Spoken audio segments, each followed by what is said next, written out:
I got into network marketing, and, I did that from 17 to 21 and, had good success there, built a team of, close to 2,200 people across the world, generating in my distribution line almost $4 million a year at 18. And so I was like on top of the world, making good money. And when I was 21, that company basically went out of business, and I literally moved back to my parents' house, now achieving ego death at 21 years old, after being on top of what felt like the world. And, then that began to transition into real estate. Like, if someone's a hole, but they do a good job at their job, they're going to be out the door. It doesn't matter if they're good at their job. It's not an either or thing. It's a both. Like, they have to be a culture fit, and they have to be technically competent to do the job that they're coming to do at our company. We spend so much of our lives working, and so we want to make sure we have good people around us, people that we want to hang around, and people that are good value. I don't care if every single person was a female, male, white, black, purple, who the individuals are. Like, as long as they align with our core values, they can do the job from a technical standpoint. We don't really focus on like, oh, we need a certain amount of like, whether it's men, women. It's really smart you guys do that. And when you talked about it in the mastermind, it made me think, like, I kind of do the same thing, not for people that I'm hiring, but people that I'm getting into infinite banking. So they have to watch an hour-long training video before they can get on a phone call to talk about getting a policy. If you can't spend 3-4 minutes watching a video for a job that you could potentially make 6 figures, multiple 6 figures, whatever it might be, how serious are you? And then if you lie about it, you're not the culture fit. Cody, what's more profitable, buying a business or building a business from the ground up? Oh, I mean, this is the Mr. Burr Show.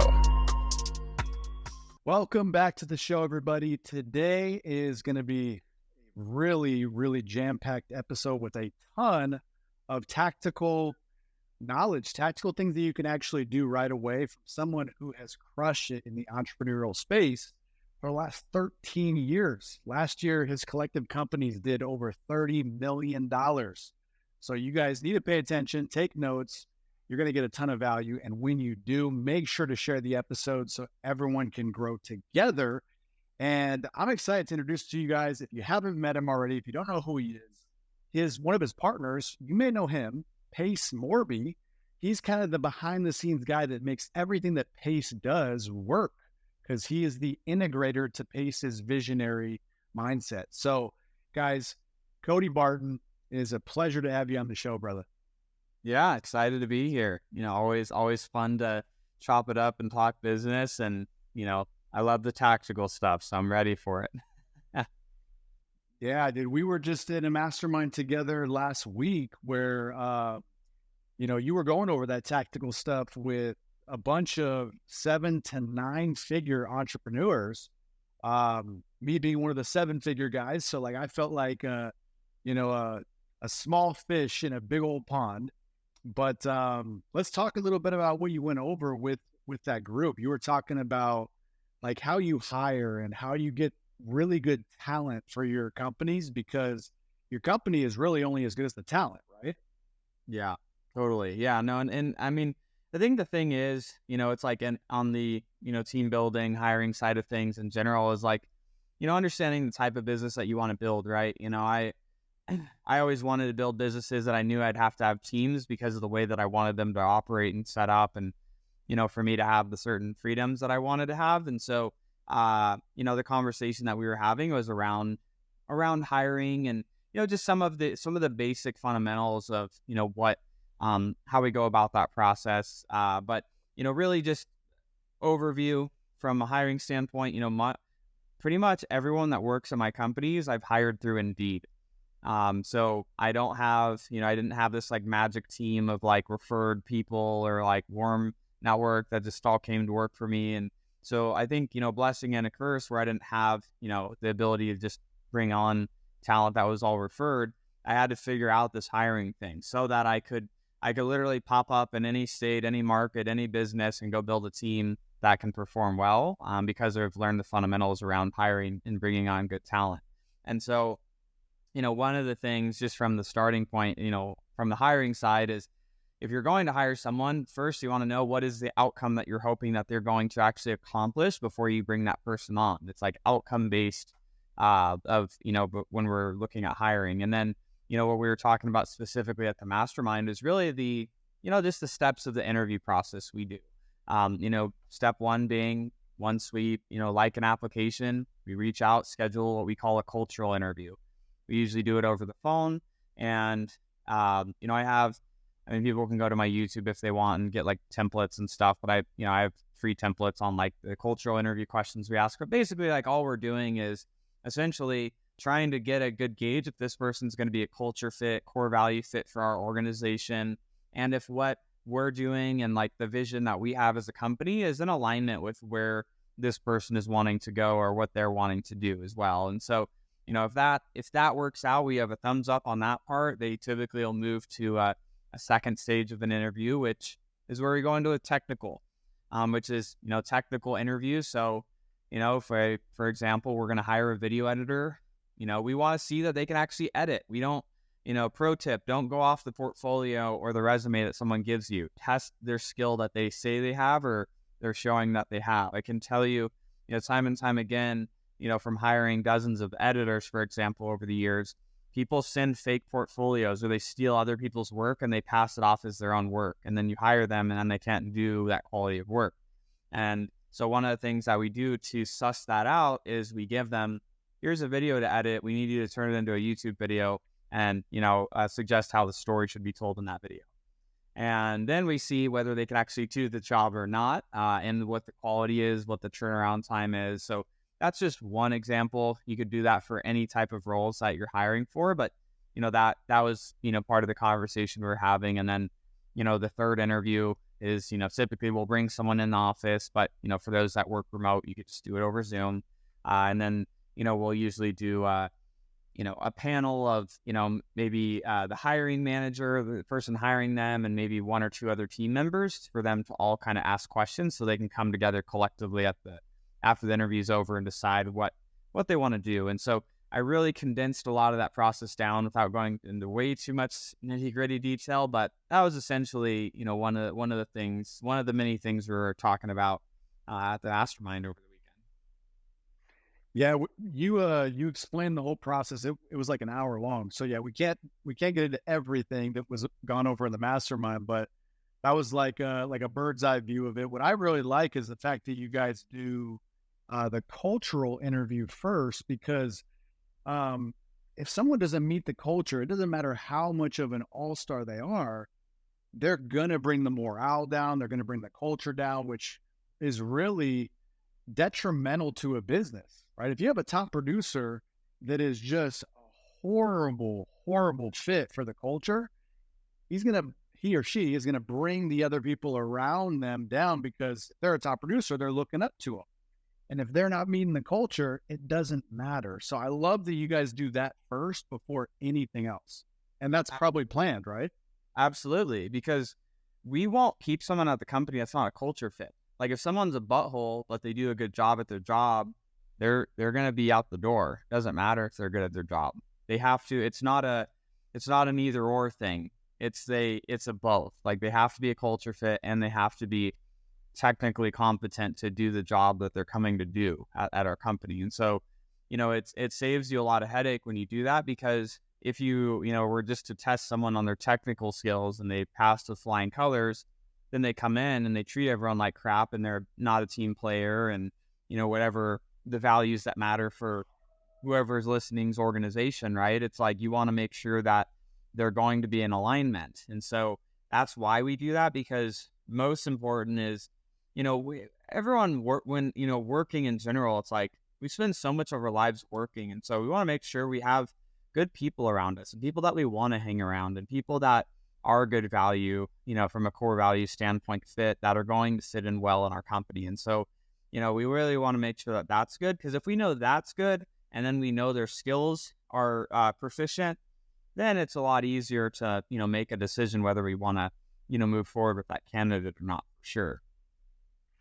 Dude, I heard this on, I think it was Ed Milet's podcast. He talked about, like, early on in his entrepreneurial journey, he would hire people that were exactly like him, total bro, tatted up, like jacked. And because you want to be around people that you like, and you're going to like people that are like you, right? So it's like he had this time in his career where he would only hire people like him, and it held him back because there wasn't enough diversity. So what do you guys do to make sure that, obviously it's a culture fit because you like being around the person, but how do you guys make sure you have a good diverse group of people at your company as well? Yeah, so when it comes to diversity in the group, like I don't really care, like, gender, like interest, really, like whether preference, like all of that. I don't really care. It's like, it's just about the values. It's our company's core values. That is what I look at. So like our company's core values are, we think, we, not me. We are results oriented. We bring solutions before problems. We do the right thing. Those are our core values. So if someone, when we're going through our cultural interview and we're asking questions that could give us some answers around seeing if they actually are a fit in those values, and they are excited about, what our company is doing going forward, I don't care if every single person was a female, male, white, black, purple, green. Like, it's like, who, like, what any, who the individuals are, like, as long as they align with our core values, they can do the job from a technical standpoint. I don't really focus on, or we don't really focus on, like, oh, they need to, like, we need a certain amount of, like, whether it's like men or women or like ages. It's like, if someone's 27 and can do the job and, they fit the values, great. If they're 47 and all of those things are true, great. Like, I don't really care. And I don't really, I'm just like, I just want to get to these targets, and we need people that want to behave the same way along the way and that can do their job. Yeah, talk about how you guys do the video as like a little. This was really cool and unique that you guys do. Is you have the video that someone has to watch, and it's a short video, and then you kind of quiz them on it. Talk about that, because I thought that was really interesting. What you guys do there to make sure that the candidate is actually fully vested in what they're trying to do.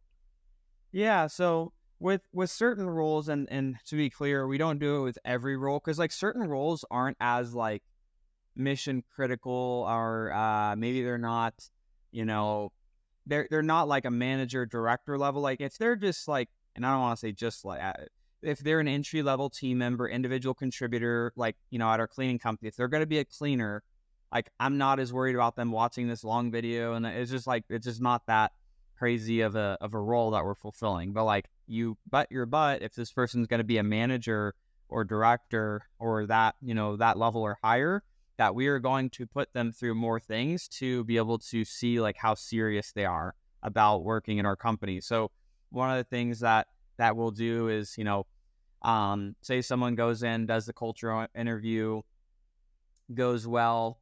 One of the things that we'll have them do is like we, have them watch this video where it's like our team talking about what they like to do or what they like about working at our company. And then at the very end of it is like 30 seconds or 45 seconds of like bloopers of our team, like, when they were being interviewed, like the bloopers of them screwing up or like saying something, then cursing, and they like bleep it out. And it's just like a funny, last little bit. And so we'll send that to them. And then, maybe in the next step of the interview, we'll ask them like, hey, like, the video that we sent over to you, what did you think about it? What did you think about, the end of the video? And then, because the beginning is all professional. So we know if they're like, oh, like, super professional and it was really great, and it seems like a great culture here. We know that they're lying because they didn't watch it, or they only watched the first 30 seconds instead of, God forbid, someone that we might pay $100,000 a year watches a 4-minute long video before they get hired. So like, we're just kind of seeing like, what's their commitment level. And it's also like an honesty thing too, of like someone that's a manager or director, they have to oversee a department, and our departments have budgets. So it's like just another thing of like, are they going to be truthful about this? And it's just like, that's a small thing. Like I would rather in the interview them be like, honestly, I didn't watch the whole video, or I didn't watch the video. I would rather them say that than be like, oh yeah, I watched the video, it was great and it was super professional, because then I know they're just lying. And it's like the end of the video, other people are like, oh my gosh, it was really funny because, at the end, seeing the team, kind of like just being goofballs. So, just little things that you could do to kind of test people. But again, I wouldn't have that for like maybe an entry level individual contributor. That's not like a very high risk role. Like managers, directors, and above are more high risk for our organization. So we kind of poke at them more. That makes sense, and it's really smart you guys do that. And when you talked about it in the mastermind, it made me think like I kind of do the same thing, not for people that I'm hiring, but people that I'm getting into infinite banking. So they have to watch an hour-long training video before they can get on a phone call to talk about getting a policy. And Yeah. even like family, dude, they'll be like, "Hey, can you hook me up with a policy?" I'm like, "Yeah, but you got to watch this video first." It's like if you can't spend an hour of your time to totally change your financial life, how serious are you? You know? Yeah. So it's the same thing with what you're doing.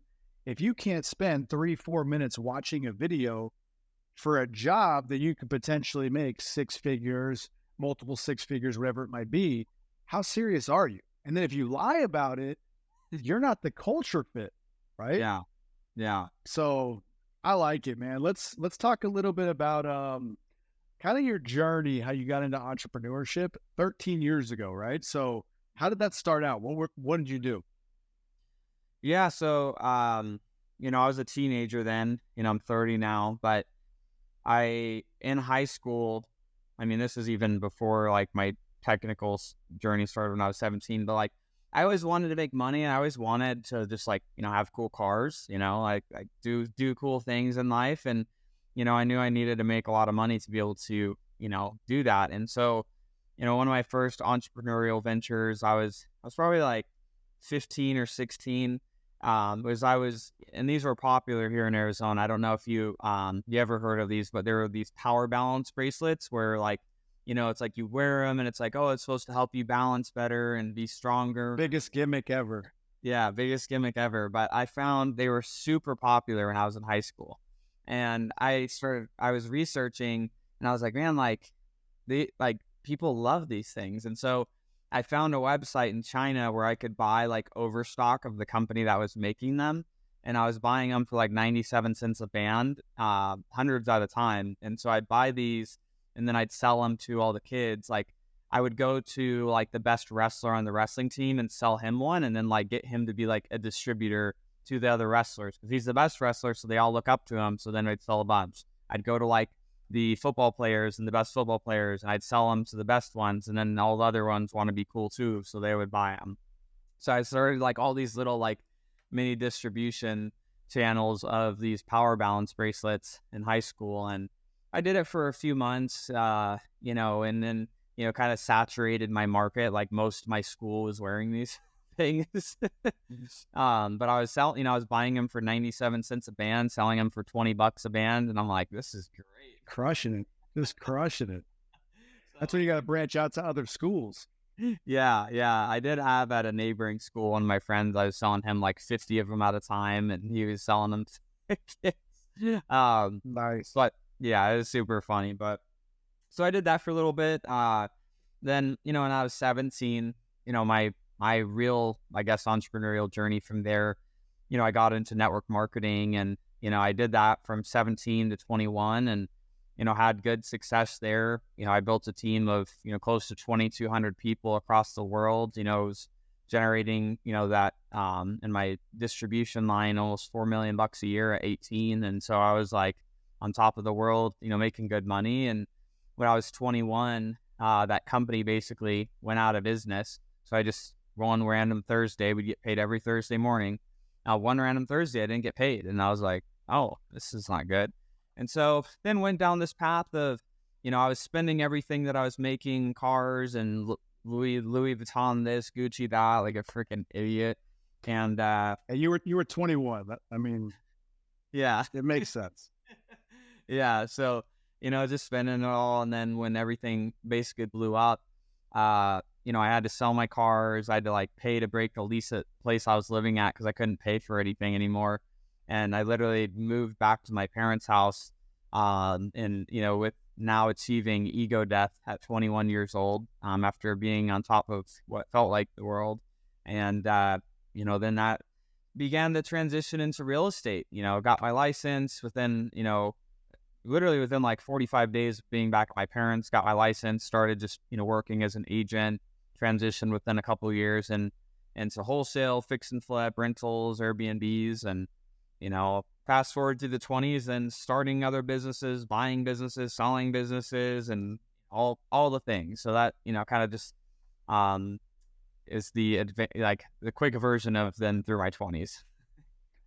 It's cool how it all starts out. So it started out with you selling those little bracelets, which I didn't know. Those bracelets were huge. You're talking about the ones that had like the little circular part right here.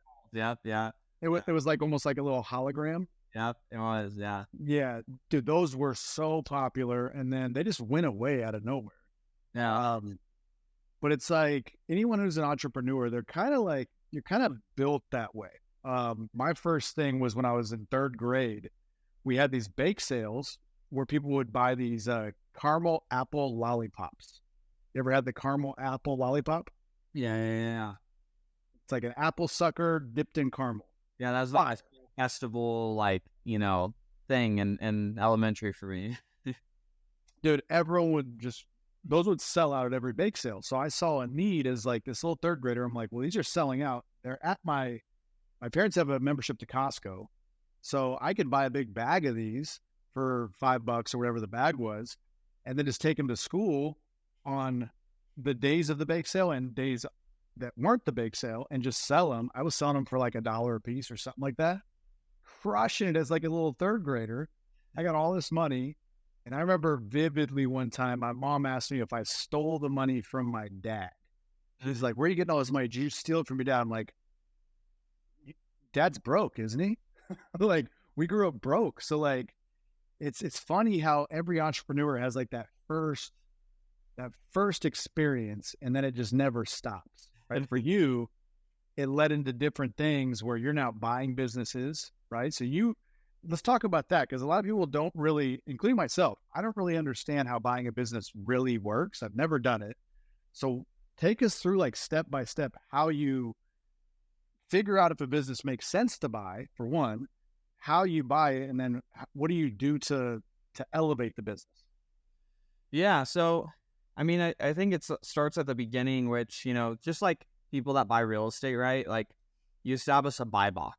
Like that's one of the first steps is like understanding your goals and what you're trying to do. And so a quickly consolidated version of this that I didn't do, and that's why I would share this now, is what I do going forward, because I learned from not doing it the way that I should have on these first couple of deals, and now going forward how I'm doing it differently.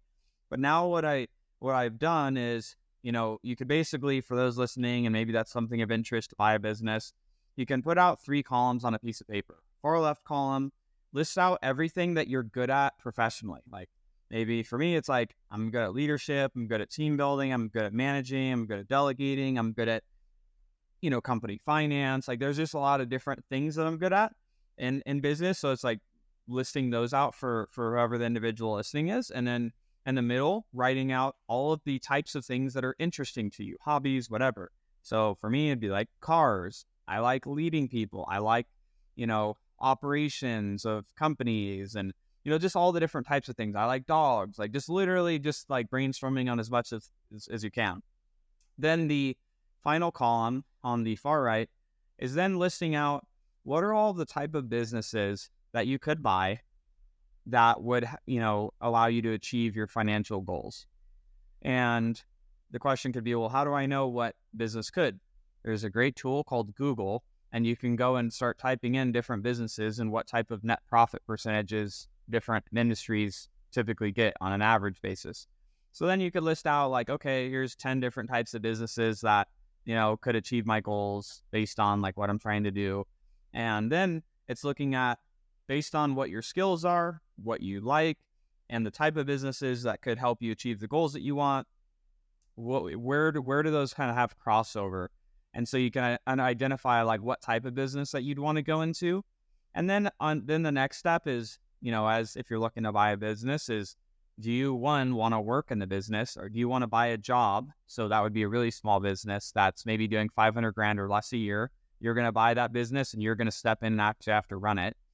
Or do you want to buy a business that has more of a team, which are typically going to be businesses that are doing at least over $1 million a year, where there's maybe a couple people that are running the business that you don't buy a job.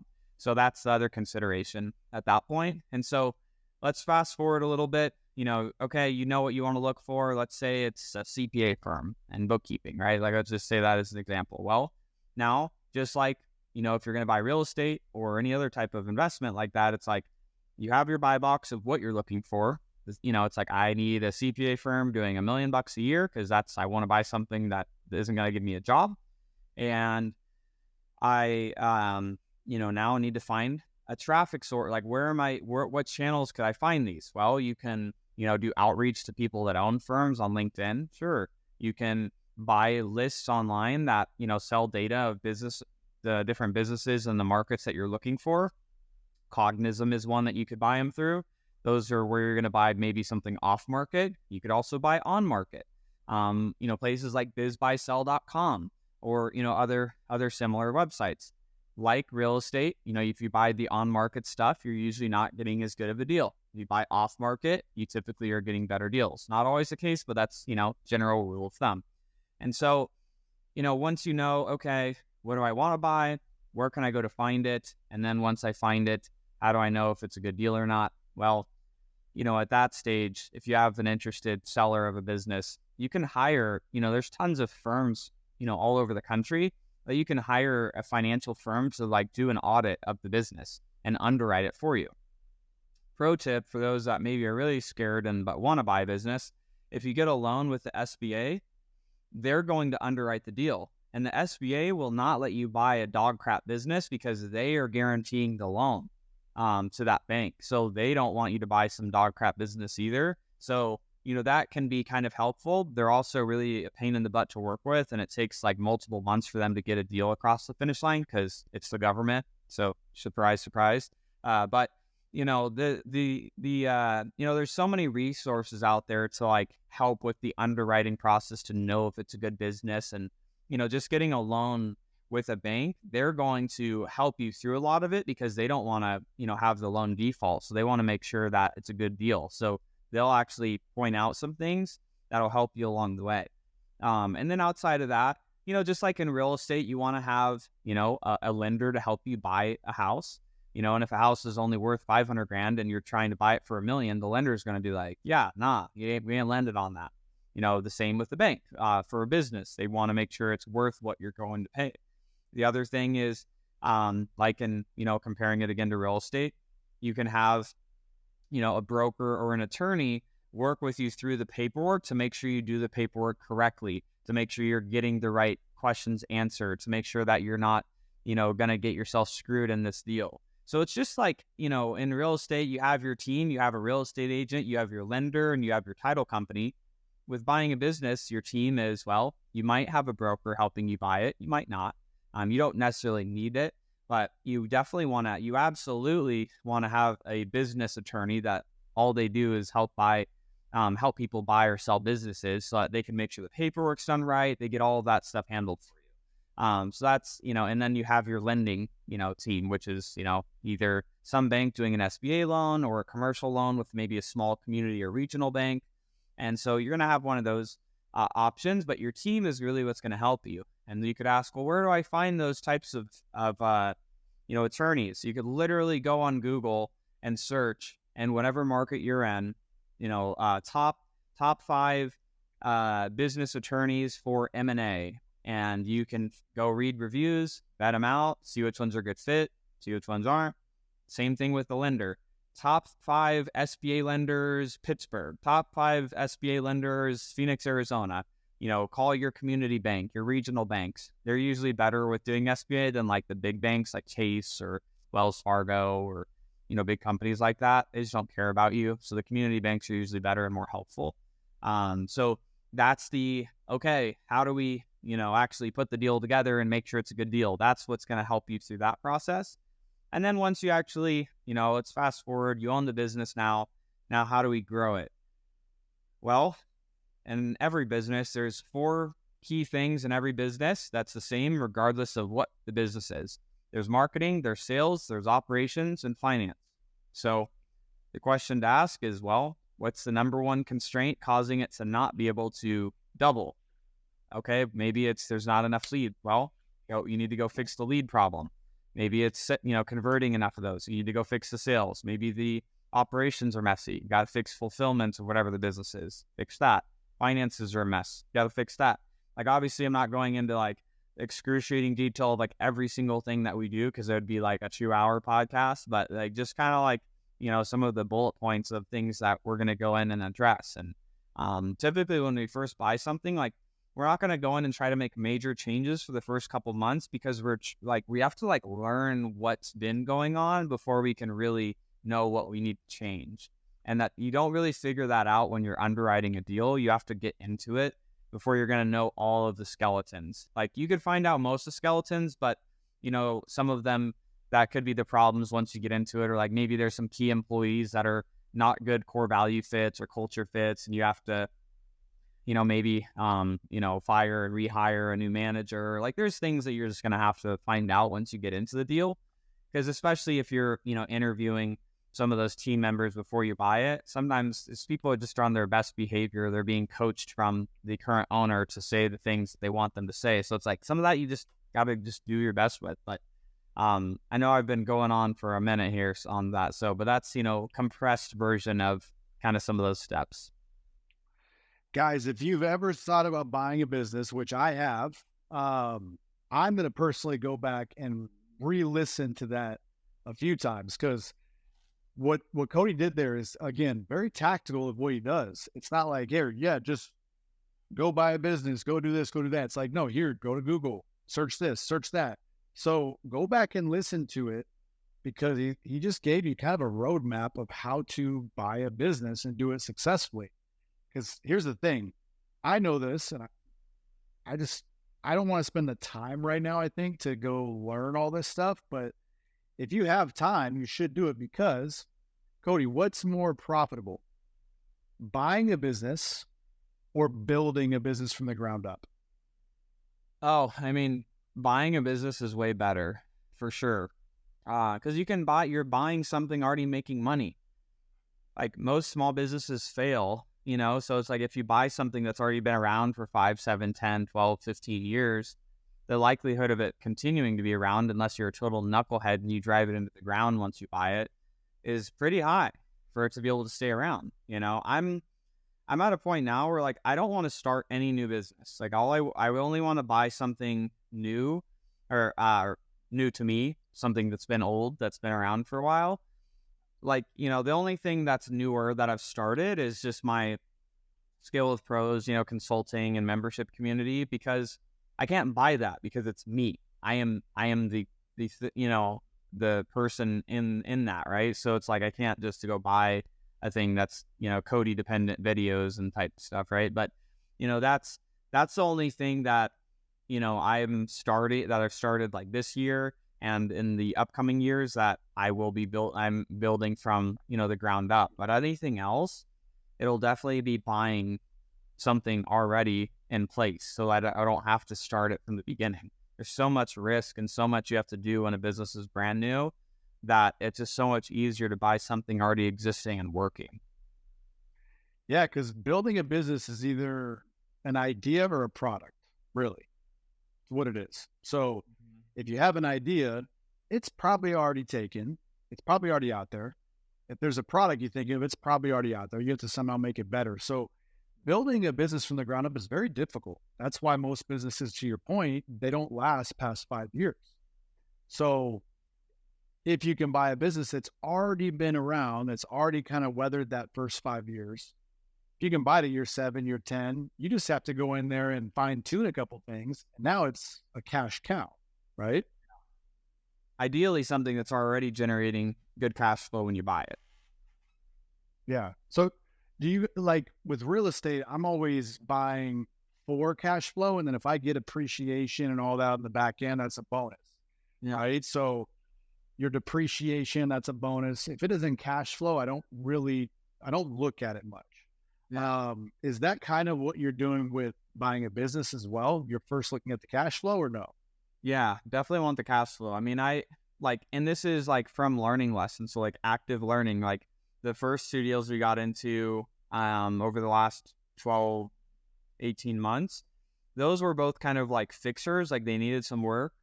and so there's like a good value add opportunity to gain like really good equity in those companies. But going forward, I probably wouldn't do it again. I would just buy for something that's already cash flowing, where we got really great deals on these past two companies we bought. There's more work to get it to where we really want it to be. So my thought process going forward now is like anything that I would buy, I want to get a fair deal on a great company. Like I don't need to get some big discount on it. I'm happy to pay a fair price that's, not some discounted rate for a great company rather than getting a good deal on a bad company. I'd rather just, have something that's already cash flowing good that I don't, maybe get an amazing, discount on, because, you can go and make changes, increase the profitability of it, relatively easy on something that's already cash flowing anyways. So, those are just learning lessons that I've now had too, where it's like being so used to in the real estate, it's like you want to get the distressed property, you want to get the distressed, seller deal, right?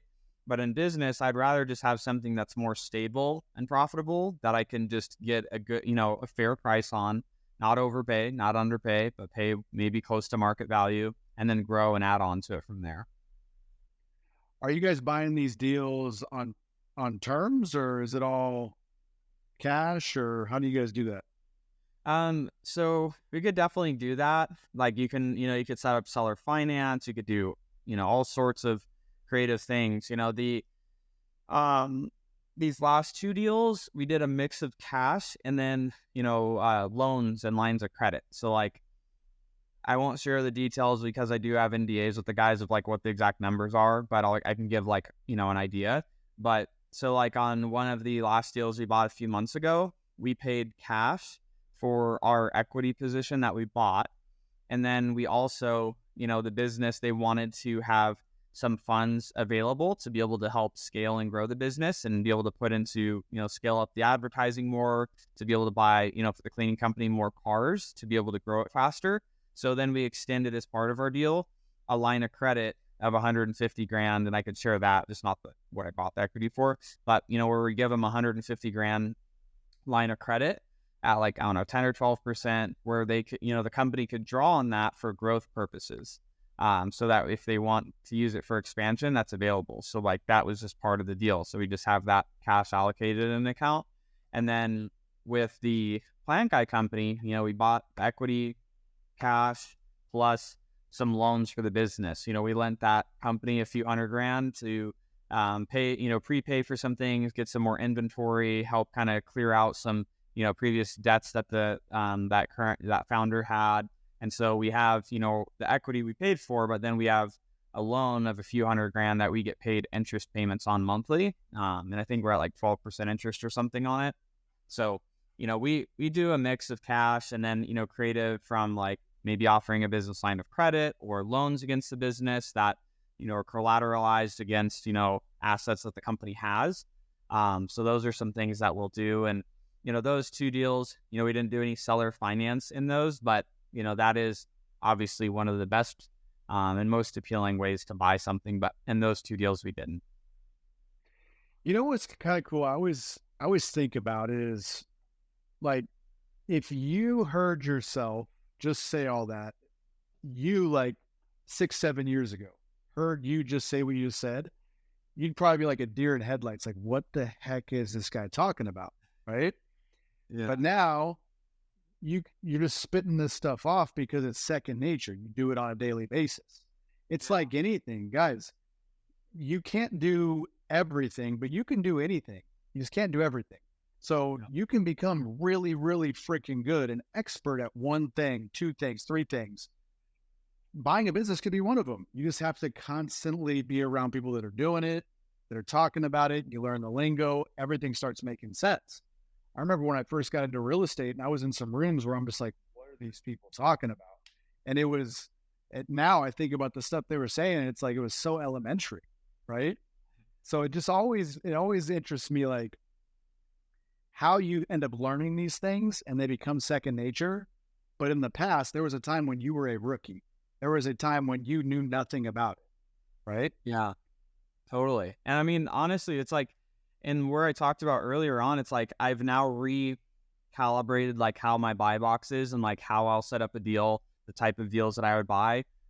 And some of that you just learn from experience. Like if you asked me these questions 18 months ago, 20 months ago, there are some things I would answer differently, but now I have more experience from the learnings that I've had in the companies that I'm involved in that now have me making some different decisions because of learnings that I've now had. And so, and that's the great part about, business and, growing companies or teams or whatever is like, you're always ever evolving and finding things that work, things that didn't work, things you thought were going to work that don't work quite the way that you thought. And now you have new ways of doing things. And so we're always ever evolving as entrepreneurs and business owners. And, there's always more to learn.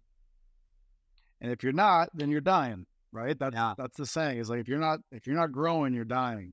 So what do you do besides just being in the game? Like, obviously you being in the game and doing these things, you learn from experience, but what else are you doing to learn and kind of sharpen your tools?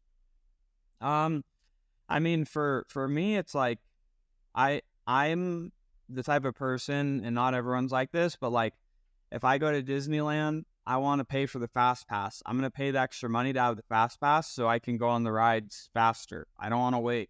So for me, I personally pay for a lot of coaching events, masterminds. I mean, I'm always going to different masterminds.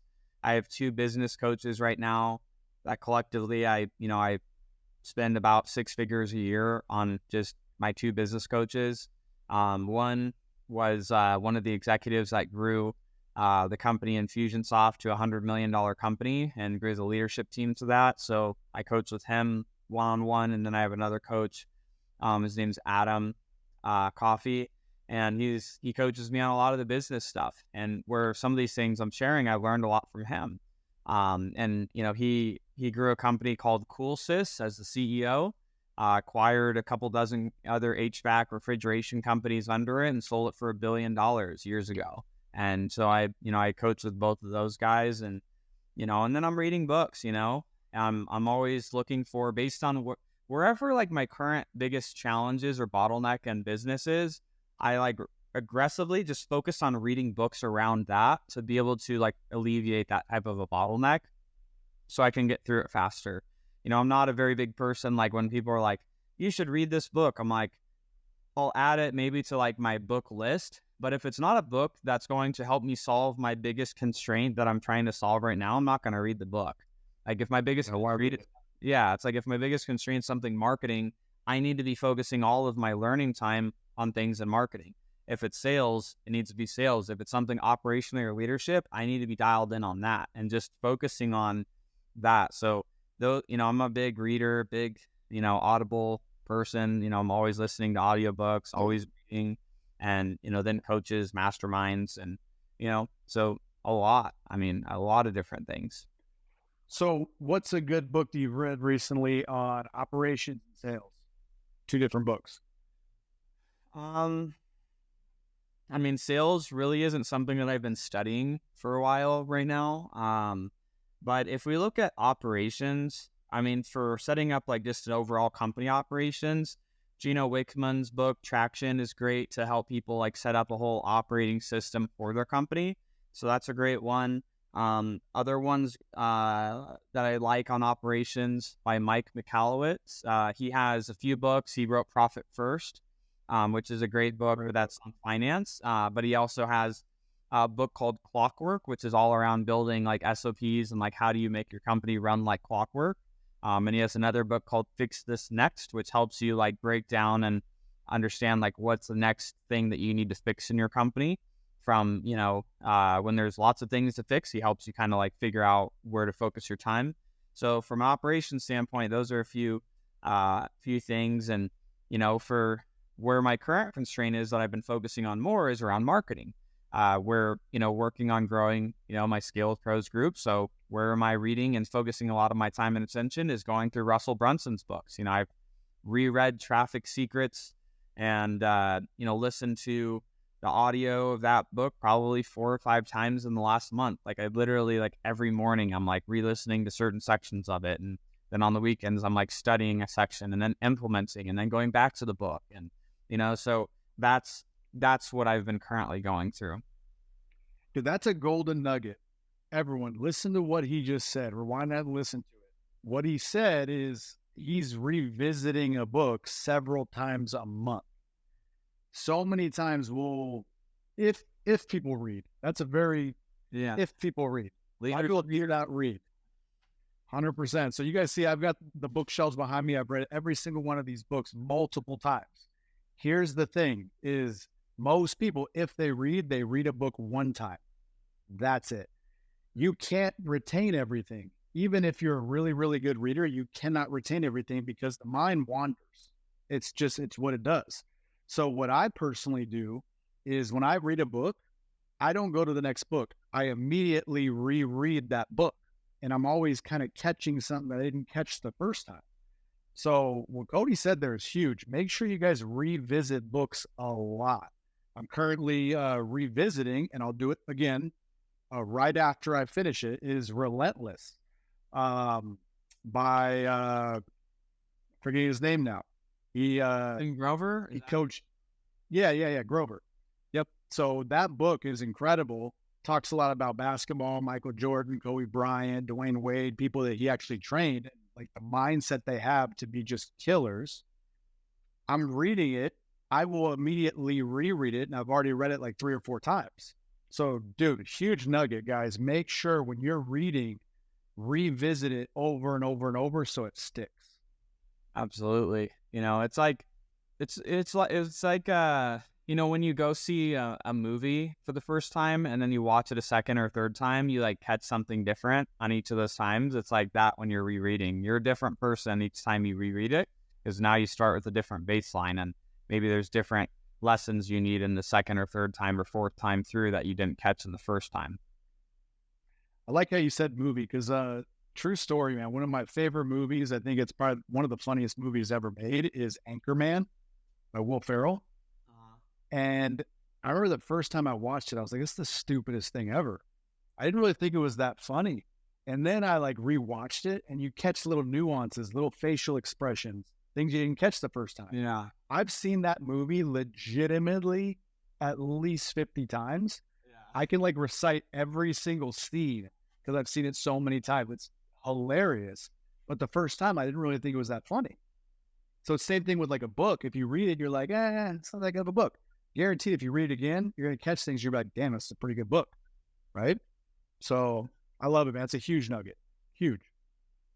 So with your new company you said you're building, it's for scaling, all these different things that you teach inside of a community, right? Mm-hmm. So talk about that a little bit, how people can get in that community and how they could benefit from it. Yeah, so really, over the years of all of the things that, I've learned that work, don't work, and, the team that I've built, I've learned that work and don't work. We've basically just accumulated all of the things that do work and put it into one place where we can, help teach people, how to scale and, really around, the revenue sizes that we've grown companies from, companies that are doing maybe 6 figures a year and want to go to 7, that we have a lot of resources and actual live support to help you. And then from companies that are doing maybe $1 million a year, and want to go to 3 to 5, 5 to 10, companies that are doing low 7 figures, want to turn it into a self-managing, high profit company. That's our jam. That's where we focus on. And that's, kind of the revenue size range companies that we're helping in there. So that, low 6 figure, trying to get to 7 and 7, trying to, scale up their team and, turn them into self-managing organizations. And so, as far as, getting involved, people can go to scalesbrosmasteryprogram.com, kind of check it out. But, really what we focus on in a lot of the main things is around operations, finance, people, team building, a lot of the back end infrastructure of what's required after you market and sell the widgets or the thing that you sell as a company to help the company run smoothly, efficiently, and create a predictable, system that can continue to create profits on a daily, weekly, and monthly basis. So that's kind of in a nutshell. So if you guys are looking to scale your business, check that out. Check out that website one more time. What was it? Scalewithprosmasteryprogram.com. All right. So check that out, guys. Get into that community, because I can tell you this. I've known Cody now for 5 years, maybe. Right when I got into real estate, end of 2019, I met him maybe early 2020. So 4 or 5 years. And always just been blown away with, one, he's super young. He's only 30 years old right now. So I've got almost 10 years on him. And at his age, I was a freaking broke knucklehead. Like, so where he's at in his life at 30 years old is amazing. And when I met him when he was like 25, 26, I was just really intrigued. Like, how does this mind work? And the more I've known him, he's so systems oriented, and everything has its structure. There's no reason. I mean, there's no, what's the words I'm looking for? There's no wonder that he crushes it. $30 million, guys, between his businesses last year. So you can learn a lot. Make sure to check out that program. Let's leave people with kind of like a golden nugget. What would you go back and tell younger you, like 17, 18-year-old Cody Barton? You could go back in time. What would you tell him? So, I mean, there'd probably be two things. One, just stay consistent on the path. Keep moving, to keep moving forward. Consistency is everything. And number two, read the book Secrets of the Millionaire Mind so you can learn how to manage your money, ding dong. So that's what I would tell my 17-year-old self. Don't go buying Lambos and bottle service and balling out of control when you're 21. Buy that stuff, it depends, it's like I want to have accumulated enough assets, and I want it to be a small percentage of my income. And, so there's a lot of principles behind it now, how I want us to do those things. But, there's a right there. You can do it, because sometimes people are like, oh, like you're conservative, but you have a Lamborghini, freaking do, but it's like, I don't have a payment on it. I don't it's like, I don't have any loans on my cars. Like which is also arguably people are like, that's stupid. But, I just like to not have a lot of liabilities personally. I have enough, things to, have to worry about in the businesses. I don't want to have those things personally. So a lot of different opinions on a lot of that stuff, but, that's just what feels good for me. Yeah, you nailed it, man. Consistency is huge. You guys, if you want to do anything, it doesn't happen overnight. It takes consistent effort towards anything. If you want a great body, you got to consistently eat well. You got to consistently go to the gym. You got to consistently drink water.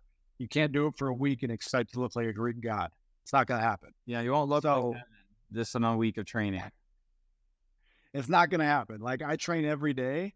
I literally go to the gym 6 to 7 days a week because I love food so much. So I stay in good shape because I'm always at the gym for about 2 hours a day. If I could control the food a little more, I wouldn't have to go to the gym so much.